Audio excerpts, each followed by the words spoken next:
5টি ঘন্টা একত্রে বেজে যথাক্রমে 3, 6, 9, 12, 15 সেকেন্ড অন্তর অন্তর বাজতে লাগলো। কতক্ষণ পর ঘন্টাগুলো পুনরায় একত্রে বাজবে?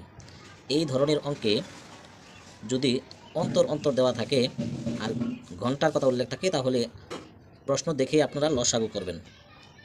তো লসাগু করি আমরা। 3, 6, 9, 12, 15। 3 দ্বারা ভাগ করা যায়, 3 একে 3, 3 দুগুণে 6, 3 তিরিকে 9, 3 4 12, 3 5 15। 2 দ্বারা ভাগ করা যায়, 2 একে 2, 2 দুগুণে 4। সুতরাং লসাগু হয়েছে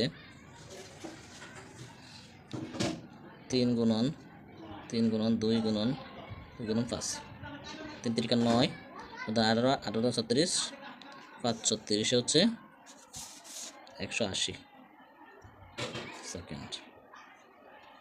মানে 180 সেকেন্ডকে যদি আমরা মিনিটে কনভার্ট করি তার 60 দ্বারা 3 মিনিট।